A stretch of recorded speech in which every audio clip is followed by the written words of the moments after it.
niveau de satisfaction des habitants et des entreprises est une prémisse importante pour mesurer et évaluer la qualité des services publics.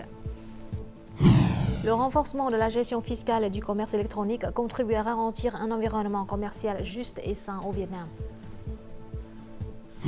Sur l'île de Koto, province de Quang Ninh, les gardes frontières renforcent des patrouilles et les contrôles contre la pêche INN.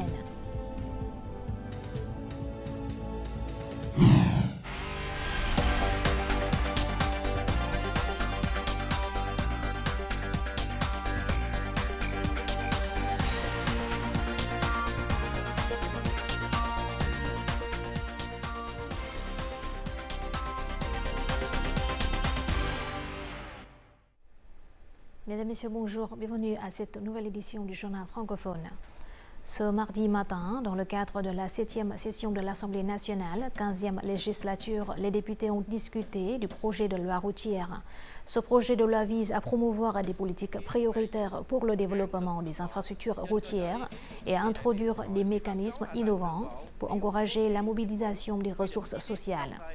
Une proposition phare consiste à exclure la valorisation des biens publics tels que les infrastructures routières, une approche soutenue par des succès pratiques antérieurs. Un aspect essentiel du projet est la résolution des obstacles rencontrés dans la mise en œuvre des partenariats publics-privés PPP. Dans un contexte de contraintes budgétaires, il est crucial d'exploiter au maximum les ressources sociales pour moderniser et étendre les investissements dans les infrastructures de transport. Le général Tol, membre du Politburo et ministre de la Sécurité publique, a reçu lundi à Hanoï le chef adjoint de la police nationale indonésienne, le commissaire général Agus Andrianto. Ce dernier est au Vietnam pour participer au 3e dialogue de sécurité au niveau vice-ministériel entre le Vietnam et l'Indonésie. Le ministre Tol a déclaré que la coopération bilatérale en matière de sécurité avait été mise en œuvre efficacement grâce à des accords tels que l'accord sur l'extradition et le protocole d'accord sur le renforcement de la coopération antiterroriste.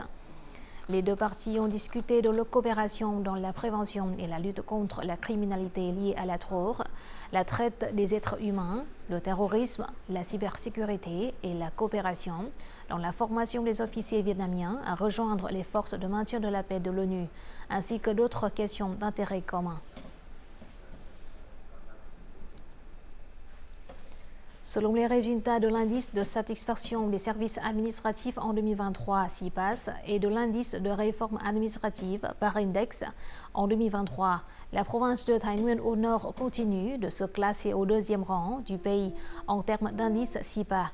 Ces dernières années, la réforme administrative et l'amélioration de la satisfaction des habitants et des entreprises ont été identifiées comme une tâche clé de la province de Thái Nguyên, associée au développement socio-économique, à l'attraction des investissements et l'augmentation de la compétitivité provinciale.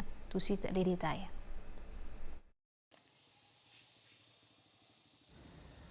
L'an dernier, la famille de M.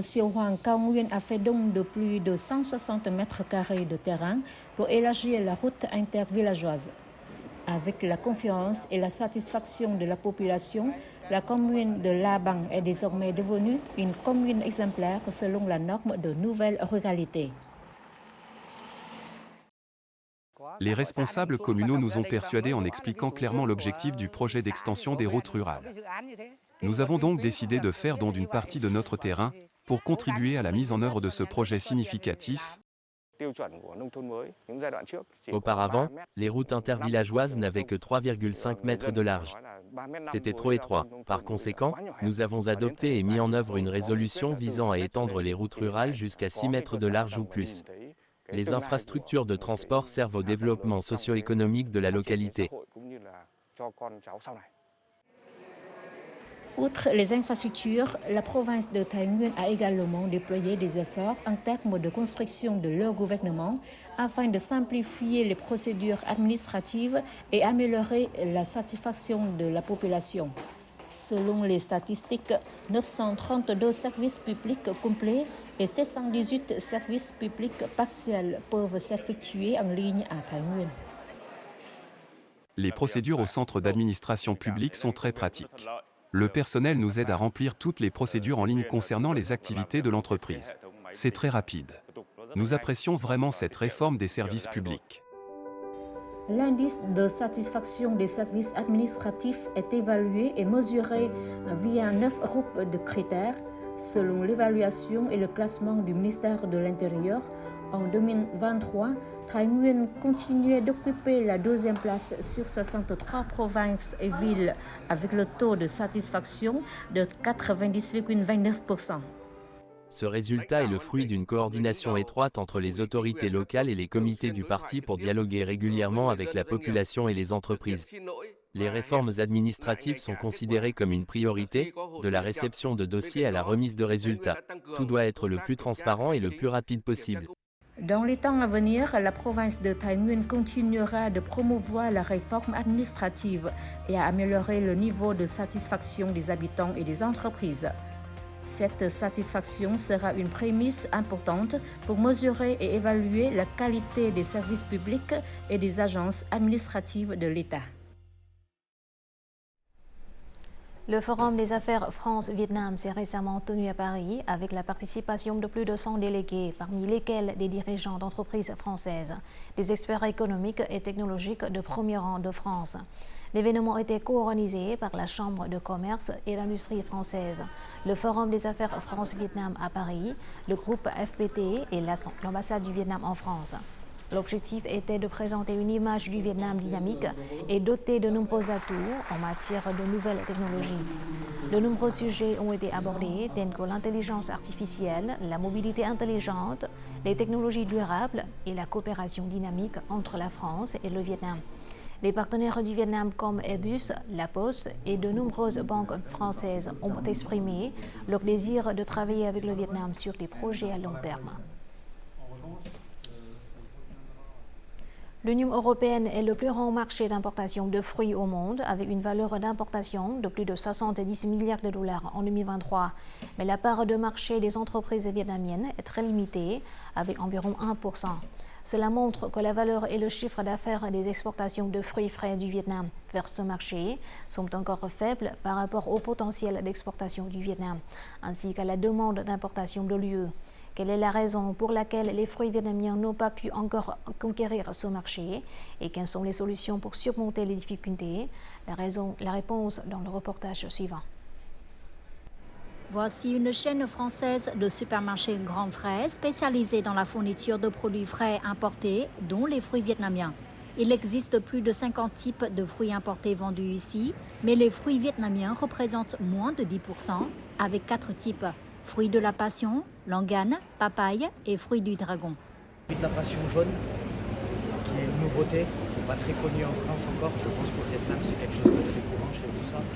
Il y a des fruits qui ne sont pas très connus, donc les clients ne vont pas forcément aller directement vers ce produit.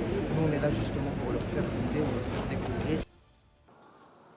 Pour les produits à base de fruits frais et semi-transformés, l'UE est un marché avec une demande importante et stable. Les importateurs de l'UE sont très exigeants et ont établi des approvisionnements à long terme avec des partenaires traditionnels comme l'Amérique du Sud et l'Afrique. Le défi pour les nouveaux fournisseurs comme le Vietnam est que l'origine des produits n'est pas stable et la reconnaissance de la marque n'est pas élevée. Les produits vietnamiens ont souvent une qualité instable. Le premier lot répond souvent aux normes, mais la qualité des lots suivants est médiocre. Les pays d'Amérique du Sud présentent des avantages en termes de distance géographique, d'histoire commerciale ou de coûts de production. L'échelle de production standard au Vietnam pour répondre au marché de l'UE reste très limitée. Selon les experts, pour s'implanter solidement dans les rayons des principaux supermarchés de l'UE, les fruits vietnamiens devront promouvoir l'image de marque, améliorer la qualité et la conservation des produits. La promotion est un facteur très important. Par exemple, le fruit du dragon est délicieux et nutritif, semblable au kiwi de Nouvelle-Zélande. Mais sur le marché européen, le kiwi est plus populaire. Nous devons améliorer et renforcer le système de transport et la construction d'infrastructures logistiques modernes comme des autoroutes, des entrepôts et des ports afin de réduire les coûts pour les entreprises. Les difficultés économiques et la sécheresse affectent grandement l'approvisionnement et la qualité des fruits. Il n'est donc pas facile d'atteindre l'objectif d'exportation de fruits et légumes de 6 à 6,5 milliards de dollars. Les entreprises doivent résoudre les défis existants pour que les fruits vietnamiens puissent aller plus loin. Le Vietnam compte actuellement 357 plateformes électroniques avec près de 200 000 particuliers exerçant des activités commerciales. Par conséquent, le renforcement de la gestion fiscale du commerce électronique devrait créer une source importante de recettes budgétaires et contribuer à garantir un environnement commercial juste et sain. Tout de suite, les détails. Avec un ordinateur et un smartphone, toutes les transactions, l'introduction de produits et les activités de vente de Madame Tao sont facilement réalisées via les plateformes de commerce électronique. Nous avons à la fois un travail fixe et gérons nos commerces en ligne. Cela nous permet de gagner du temps et d'économiser des coûts d'intrants. Nous n'avons pas besoin de capital, de louer de locaux et nous pouvons tout faire nous-mêmes. Comme d'autres particuliers, en fonction des résultats de leur affaire, il est facile de mettre à jour et de fournir des informations commerciales sur le portail électronique du secteur fiscal et de remplir ses obligations fiscales. L'équipe fiscale se coordonne avec le gouvernement local, le comité populaire du quartier et le conseil consultatif fiscal du quartier pour planifier les rendez-vous. Nous rencontrons les particuliers en personne ou par téléphone pour les guider sur la déclaration. Les agents des impôts nous contactent pour diffuser les politiques et nous aider pour la déclaration et le paiement des impôts. Je trouve cela très pratique. En 2023, plus de 10 milliards de transactions de commerce électronique ont été réalisées, pour une valeur totale de près de 60 000 milliards de Vietnam Dong. Selon la législation fiscale en vigueur, les personnes exerçant une activité de commerce électronique sont soumises à la taxe sur la valeur ajoutée et à l'impôt sur le revenu. Les entrepreneurs seront tenus de déclarer et de payer des impôts s'ils génèrent des revenus supérieurs à 100 millions de Vietnam Dong par an. Les personnes physiques exerçant des activités commerciales seront soumises à un taux de TVA de 1% et à un impôt sur le revenu des personnes physiques de 0,5%. Selon le livre blanc sur le commerce électronique publié par le ministère de l'Industrie et du Commerce, en 2023, la taille du marché du commerce électronique au Vietnam a atteint plus de 20 milliards de dollars, représentant 8% du total des ventes au détail de biens et services de consommation du pays. Actuellement, la promotion de la gestion fiscale du commerce électronique devrait créer des revenus pour la banque. Notre journal continue avec les taux de change et la liste de la bourse du Vietnam.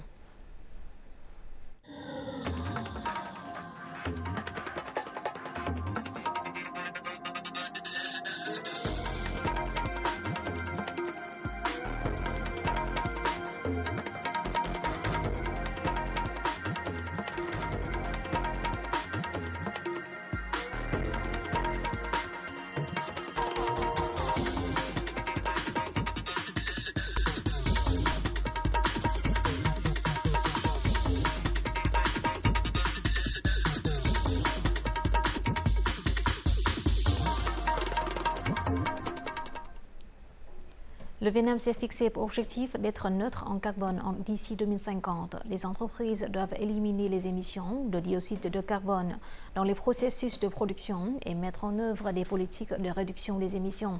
Cela démontrera leur responsabilité envers la communauté et permettra d'œuvrer en faveur du développement durable. Il existe actuellement de nombreux projets mis en œuvre par les entreprises visant un double objectif, réduire les émissions et générer des bénéfices économiques élevés. Le système de récupération et de purification des gaz riches en CO2 a permis à cette usine de réduire ses coûts de carburant de 50 milliards de Vietnam Dong par an. L'usine est aussi sur le point d'exploiter un projet de production de CO2 destiné à des applications dans la production de boissons, le conditionnement et la transformation de la viande. Cette année, nous terminerons la phase 1 du projet de captage du CO2 alimentaire. Ce projet fournira chaque jour au marché 100 tonnes de CO2 alimentaire, générant des revenus de 3 à 4 millions de dollars par an. La stratégie nationale sur le changement climatique fixe un objectif selon lequel d'ici 2030, Les installations ayant des émissions annuelles de gaz à effet de serre de 2000 tonnes de CO2 ou plus doivent réduire leurs émissions de gaz à effet de serre. D'ici 2050, ce sera le tour des installations dont les émissions annuelles de gaz à effet de serre sont supérieures ou égales à 200 tonnes de CO2. Dès maintenant, les entreprises doivent élaborer une feuille de route spécifique. Pour accompagner l'objectif du pays d'être neutre en carbone, nous avons créé un comité de pilotage de la transition énergétique afin de planifier une feuille de route pour réduire les émissions. C'est une tendance inévitable. Plus les entreprises démarrent tôt, plus elles disposent de stratégies à long terme et de la bonne direction. Cela nous aide à croître de manière durable et à pénétrer des marchés difficiles. La participation au processus de neutralité carbone aide les entreprises à gagner davantage de confiance auprès de leurs partenaires. De plus en plus de consommateurs s'intéressent aux produits verts et respectueux de l'environnement.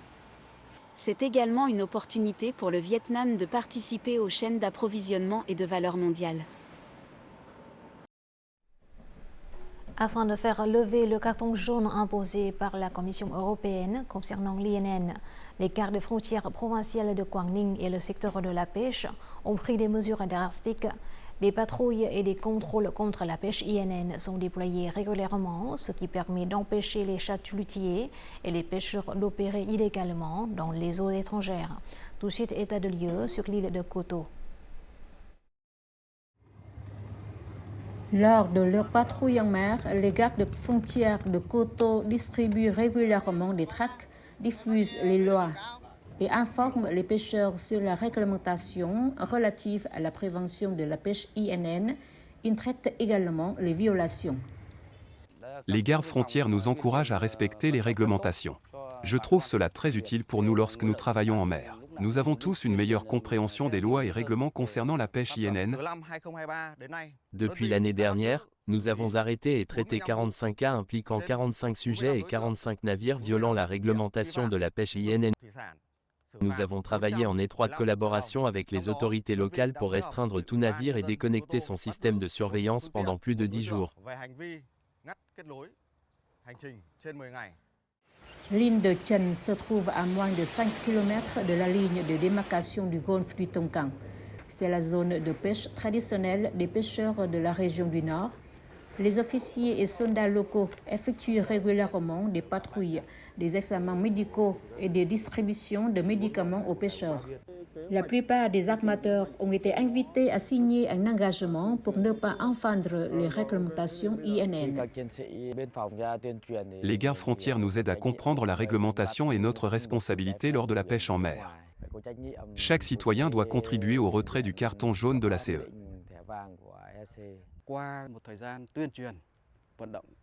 Fondamentalement, les armateurs ont connu des changements positifs dans leur prise de conscience. Les formalités administratives de base sont en grande partie achevées. Nous n'avons pas été détectés dans des violations ces derniers temps. Les autorités ont également fourni les contacts nécessaires aux pêcheurs afin qu'ils puissent être rapidement informés des violations ou des cas dans lesquels ils pourraient avoir besoin d'être secourus. La ville de Hoi An dans la province de Quang Nam au centre figure parmi les 13 meilleures destinations de voyage en juillet au monde, selon un classement par le magazine britannique Time Out. La liste proposée par Time Out comprend 13 destinations célèbres, dont Amsterdam, Cape Town, Montréal, Madagascar, Singapour, le Japon, etc. La ville de Hoi An se classe 7e. Pour Hoi An, Time Out indique sur son site certaines des plus belles plages du pays se trouvent ici, ainsi que des villes classées par l'UNESCO et des parcs nationaux à couper le souffle. Le Festival des Lanternes de 19 juillet à Hoi An est aussi un rendez-vous à ne pas manquer.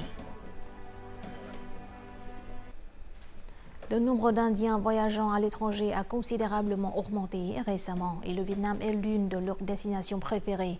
Selon un rapport de Mastercard, au cours du premier trimestre de cette année, le nombre de touristes indiens au Vietnam a augmenté de 248% par rapport à la même période en 2019. Récemment, de nombreuses compagnies aériennes vietnamiennes ont ouvert des vols directs vers l'Inde, un marché potentiel d'1 milliard d'habitants. Depuis début 2022, Vietnam Airlines a servi plus de 240 000 passagers sur les vols à destination et en provenance de l'Inde. Cela prouve la demande croissante de voyage des touristes entre les deux pays. Et pour attirer les touristes indiens, Vietnam Airlines et ses partenaires ont ouvert le centre d'information touristique du Vietnam en Inde. L'objectif principal est d'exploiter efficacement le marché indien et de promouvoir l'image du Vietnam auprès des voyageurs indiens.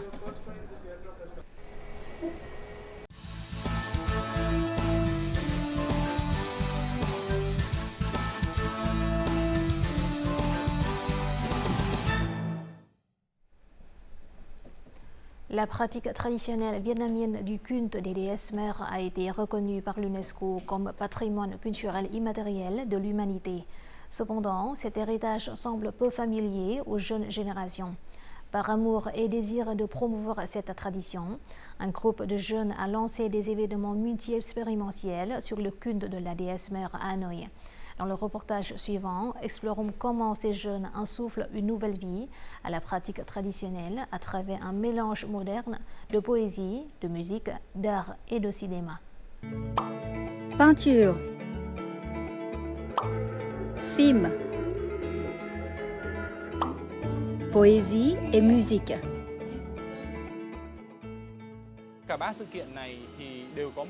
Les trois événements sont conçus pour plaire aux jeunes et, à travers eux, nous espérons promouvoir les valeurs de culte des déesses mères à travers le langage de l'art et de l'amour. Le culte des déesses mères est une ancienne croyance vietnamienne qui consiste à vénérer des divinités féminines dans 4 royaumes: le ciel, la terre, l'eau, les montagnes et les forêts. La célébration la plus populaire du culte de la déesse mère est le Hầu Đồng, ou cérémonie de transe. Sur la scène centrale, le médium s'habillait de robes de soie de différentes couleurs pour représenter différentes divinités, censées apporter aux gens santé, chance, richesse et protection.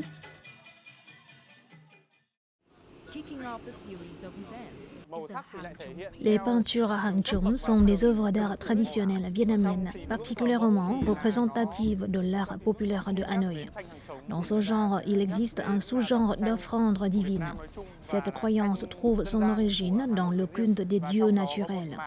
Au fil du temps, nous avons commencé à vénérer des personnalités qui avaient apporté une contribution significative au pays, telles que Sainte Trần Hưng Đạo, Mère Liễu Hạnh, 3e maîtresse de l'eau, et 9 maîtresses des 9 puits.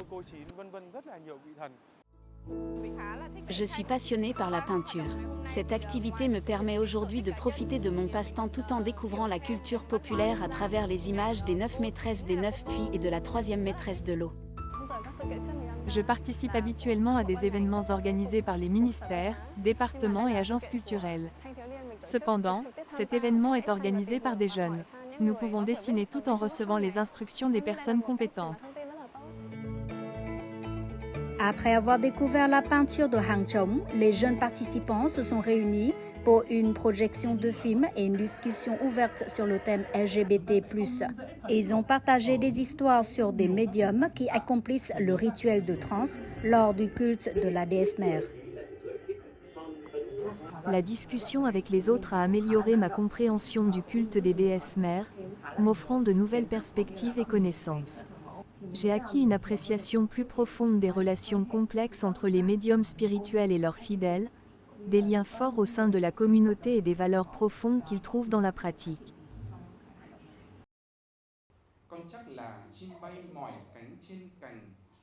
La nuit de la poésie dans la ville clôture cette série d'événements. Elle offre aux participants une ambiance captivante pour approfondir les thèmes inhérents au culte de la déesse mère. Sa foi et sa quête du bonheur se manifestent à travers l'amour profondément enraciné pour les parents et la quête du bonheur dans le cadre de la vie quotidienne. Dans la croyance en la déesse mère, il existe des mélodies de Chau Văn ou chants rituels et des poèmes Lục Bát, poésie 6-8. Des histoires d'amour captivantes existent littéralement dans les récits des divinités. En présentant ces contes imprégnés d'art, d'amour et de valeurs culturelles profondes, nous cherchons à dévoiler l'essence du culte des déesses mères au public. Je suis une étudiante spécialisée en études vietnamiennes. Cette soirée de poésie m'offre une approche unique et émotionnelle de la culture, contrairement aux expériences que j'ai vécues dans les cours universitaires ou les activités extrascolaires. Cet événement contribue à favoriser une compréhension plus profonde de la culture chez les jeunes.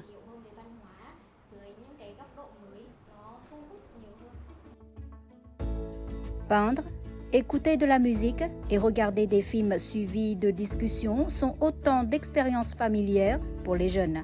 En adoptant cette approche, l'équipe de projet de Hanoï FM, Can et Magic of Color vise à favoriser un espace de dialogue ouvert qui encourage les jeunes à explorer le patrimoine culturel de leur pays. J'ai toujours pensé que les jeunes sont friands, voire passionnés d'expériences culturelles. Pourtant, ils éprouvent des difficultés à rechercher ces expériences. Nous sommes déterminés à les aider. Nous espérons que cet événement prendra l'initiative de jeter les bases pour intégrer les croyances traditionnelles dans la vie quotidienne. Cela peut susciter la curiosité et la passion chez les jeunes pour explorer le culte des déesses mères en particulier et la culture vietnamienne en général. Découvrons tout de suite les prévisions météo dans les principales villes du Vietnam.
Voici la fin de notre journal francophone. Merci de votre attention. Au revoir et à très bientôt.